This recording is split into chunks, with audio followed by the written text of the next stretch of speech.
दोस्तों 22 अप्रैल सन 2025 का वो दिन जब बेकसूर हिंदुओं पर आतंकियों द्वारा हमला किया जाता है, उनकी जान ले ली जाती है। एक एक करके पूछा जाता है कि तुम हिंदू हो या मुस्लिम हो, और उनका सटीक निशाना सर पे लगाकर उन्हें मौत के घाट उतार दिया जाता है। दोस्तों ऐसी आतंकी हमला जो कि पूरे भारत को झकझोर के रख दिया और सोचने पे मजबूर कर दिया कि क्या भारत झुक सकता है इन आतंकियों के सामने। क्या भारत हाथ पे हाथ रखकर ऐसे ही बैठा रहेगा? क्या हमारी मोदी सरकार, हमारे भारत की सरकार यूं ही अपने देश के नागरिकों का खून बहवाती रहेगी और बदले की आग बुझाएगी नहीं? दोस्तों इसी सब कहानियों को लेकर मैं आज उपस्थित हुआ हूं। एक रियल और सच्ची घटना पर आधारित ये कहानी, ये जानकारी वीडियो पर बने रहे। वीडियो अच्छी लगे तो हमारे चैनल को सब्सक्राइब कर लीजिएगा और कमेंट बॉक्स में हमारे देश और हमारे जवानों के लिए एक प्यारा सा कमेंट और प्यारी सी राय जरूर लिख के बताइएगा। कि दोस्तों चलिए कहानी की करते हैं शुरुआत और बताते हैं इस ऑपरेशन सिंदूर कि रियल सच्चाई और रियल इस घटना की शुरुआत कहां से हुई, आग कहां से चली और आग जाकर कहां बुझी। क्योंकि पाकिस्तान समझ रहा था कि भारत हाथ पर हाथ रखकर बैठा हुआ है और ये सरकार कुछ नहीं करने वाली है।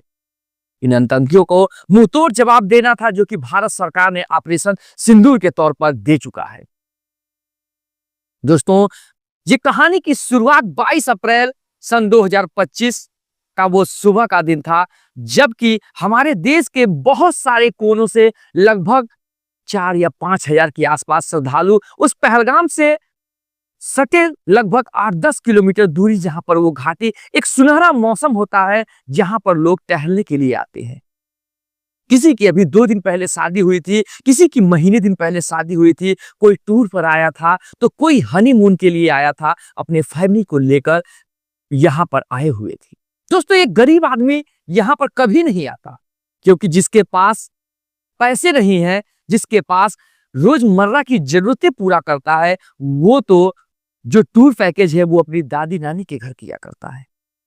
बड़े बड़े लखपति लोग, करोड़पति लोग इन कश्मीर की इन वादियों पे, पहलगाम जैसे एरियो में आकर अपना हनीमून मनाते और अच्छे समय बिताते और वहां से चला जाया करते, जिससे कि कश्मीर की भी आर्थिक स्थिति में सुधार आता और कश्मीर की जो है कि प्रगति बढ़ रही थी।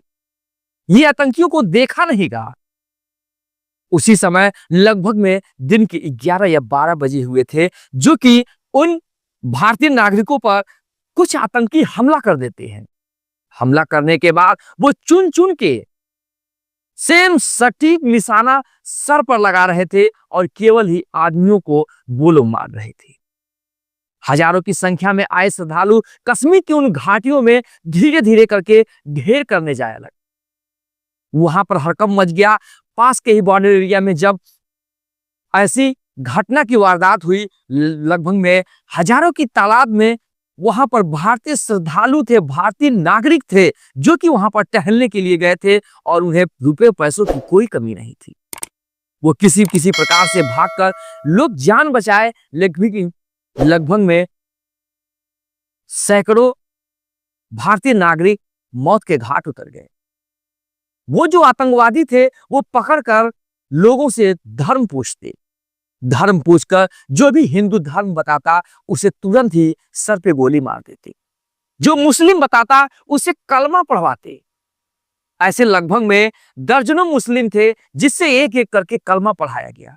बेचारा एक बेकसूर मुस्लिम जो कि उसे कलमा नहीं आता था, वो मदरसे में नहीं गया था, क्या उसकी कसूर थी कि बस मैं कलमा पढ़ना नहीं जानता? क्या ये जरूरी है कि मैं एक मुस्लिम आदमी हूं तो मुझे कलमा आता ही हो?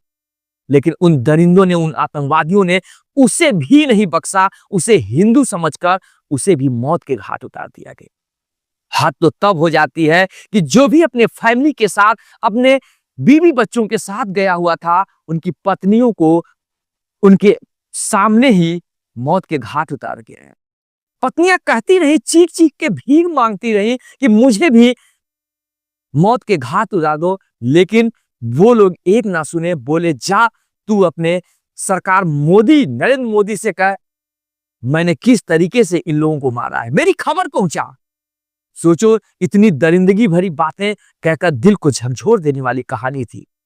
हद तो तब हो गया, एक पंजाब के करनाल का, एक भारतीय सेना का एक लेफ्टिनेंट कर्नल जो कि उसी टूर पर टहलने के लिए गया था, उसके पति को मौत के घाट उतार दिया गया था, जो कि सोशल मीडिया पर इतनी तेजी से वायरल हो रहा था, इतनी चर्चे में थी कि आप सोच नहीं सकते। सभी लोगों के पास लगभग वो पहुंचाया गया।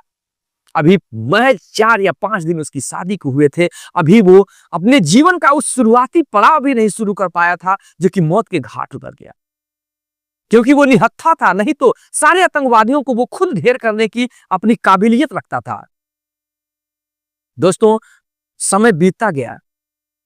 वो महिला उसी के लाश के बगल में बैठी थी, कहती रही, अपने मौत की भीख मांगती रही कि मुझे भी मार दो, लेकिन एक एक करके आतंकवादियों ने उसे नहीं मारा और अपने मजे लेते रहे।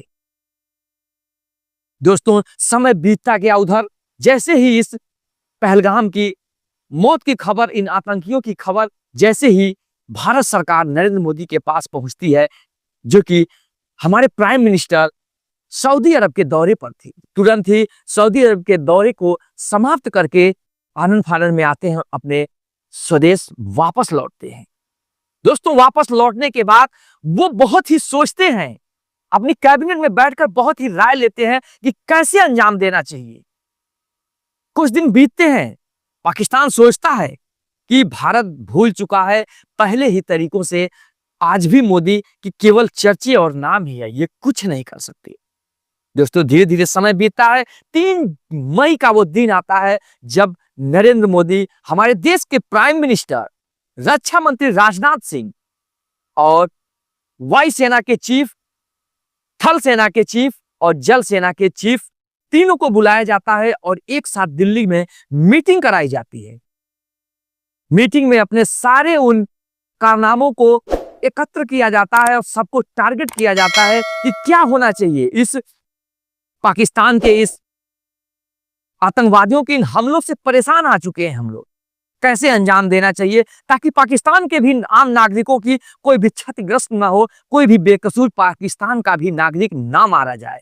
ये सब कुछ ध्यान में रखते हुए भारत सरकार, एयरफोर्स, थल सेना और वायु सेना और जल सेना तीनों मिलकर एक ऐसी सटीक प्लान बनाते हैं जिसको कि अंजाम देने के लिए अपने उन सभी सेनाओं को लगा दिया जाता है।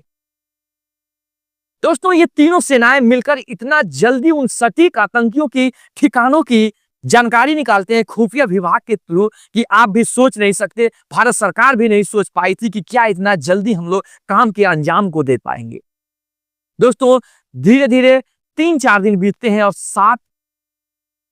6 मई सन 2025 का वो दिन आ जाता है जब मॉक ड्रिल नाम के सूचना भारत के सारे जिलों में दिया जाता है, सारे मोबाइल फोन में मैसेजेस के द्वारा दिया जाता है कि देश में मॉक ड्रिल किसी भी जिले में हो सकती है। सभी आदमी सतर्क रहें, अपने होशो हवास में रहें और अपने घर में रहें।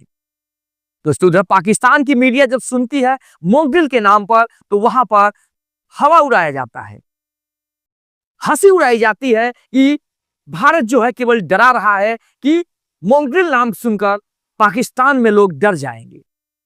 लेकिन भारत सरकार ने अपने जिले में मॉक ड्रिल करने के लिए ऐलान किया और दूरसंचार सेवाएं या जो भी व्हाट्सएप जैसे जो भी दूरसंचार सेवाएं हैं जिसके हिसाब से लोगों तक पहुंची।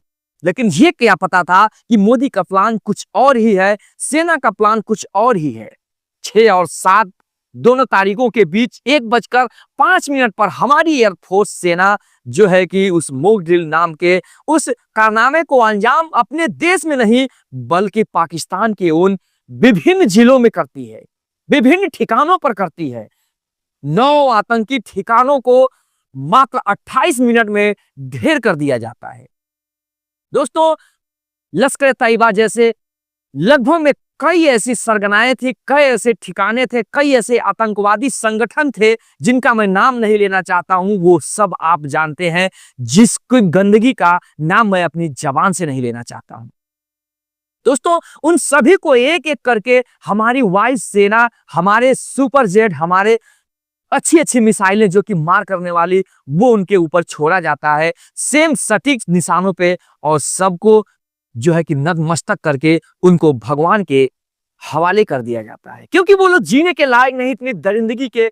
क्योंकि पाकिस्तान को इतने दिन तक समय दिया गया था कि आतंकवादियों पर आप ढेर कसिए, लेकिन पाकिस्तान उनको पनाह दे रहा था, पाकिस्तान जो है उसका साथ दे रहा था।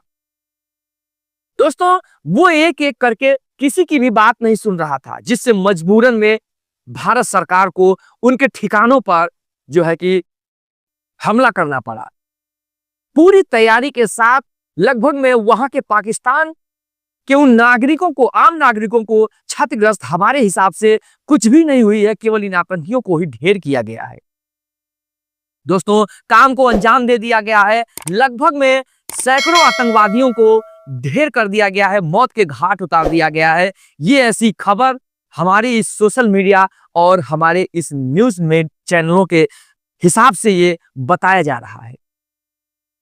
दोस्तों, भारत सरकार ने अपना कारनामा कर दिखाया, ऐसा ही होना चाहिए था, क्योंकि हमारे इन नागरिकों की मौत का बदला लेना बहुत जरूरी था। क्योंकि पुलवामा जैसे, ताज होटल जैसे ऐसी 50 कारनामों को ये लोग विभिन्न सालों से, कई सालों से ये लोग अंजाम दे रहे थे, लेकिन ये समझ रहे थे कि भारत सरकार हाथ पे हाथ रखकर बैठी है। लेकिन कहा जाता है कि बच्चा अगर जान पर मूत दे तो क्या जान आप काट देंगे। बच्चा समझकर हमारी सरकार इन लोगों को माफ करती रही, लेकिन हद तो तब हो गई जब इन लोगों ने सेना के साथ साथ आम नागरिकों का खून कर दिया। बदला लेना जरूरी था, बदला दिखाना जरूरी था। किसी आम इंसान का हमारी सरकार ने खून नहीं बहाया, बल्कि जो उसके सजा के हकदार थे आतंकवादी, उनको ही मौत के ढेर उतारा गया है। कमेंट बॉक्स में अपनी राय लिखकर जरूर बताइएगा, क्या भारत सरकार, क्या हमारी वायुसेना, जल सेना, थल सेना ने ये कितना बेहतरीन काम किया, और अगर आगे युद्ध की स्थिति भी होती है तो हमारा देश इसके लिए खड़ा है। हम लोग तनिक भी नहीं डरने वाले हैं, क्योंकि कब तक बर्दाश्त करेंगे। हम अपनी सरकार के साथ हैं। जो भी सेना ने किया बहुत ही अच्छा किया, ये अंजाम देना बहुत ही जरूरी था।